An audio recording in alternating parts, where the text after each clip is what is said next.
Hi guys, good morning. So, kagigising ko lang po. Today is Friday and wala akong pasok. It's my day off and it's almost 11 in the morning. So, tara, gising na tayo at magkapi at maglaba. So, balik kahapon guys. Ang pasok ko ang aga, alas 6 ng umaga. So, 5 pa lang ng madaling araw gising na ako. Naligo, nag-breakfast, and pumasok na. Naglalakad lang ako lagi papunta sa work.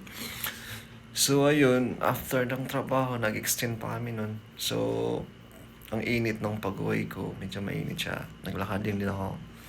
And pagdating sa bahay, kumain lang. And then, natulog kagad ako dahil antok at pagod.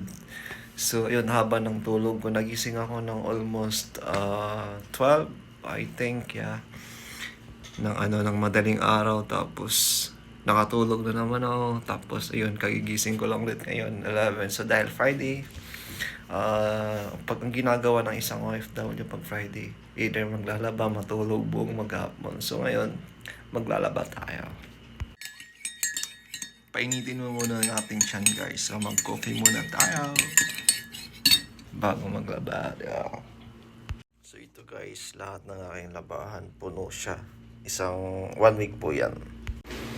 Pag isa kang OFW, mas maganda yung washing machine mo is automatic. Baga hindi ka na masyado mapapagod kasi isasalang mo lang lahat yan. Yeah, tapos lagyan mo lang ng powder, downy. Tapos mamaya tapos na yan guys. Babagay sa sampay mo na lang kasi tuyo na siya. So prayer time guys. So, naririnig nyo di ba may ano siya? May kumakanta prayer time yun. So yun guys.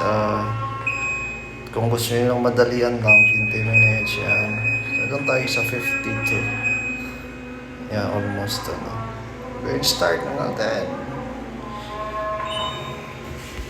Ang ingay pa rin guys hanggang ngayon. So ganito lang kaliit ang aking kwarto. Ayan, higaan ko, may table.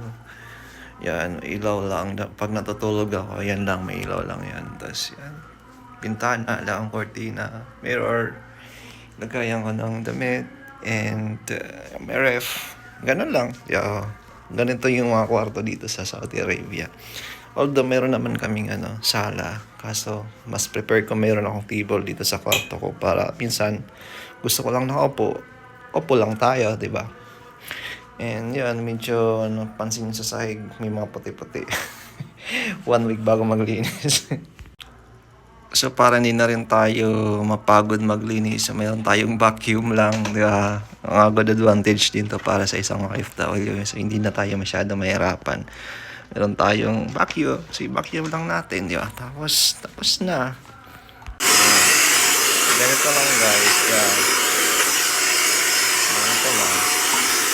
Masama yan, mamaya.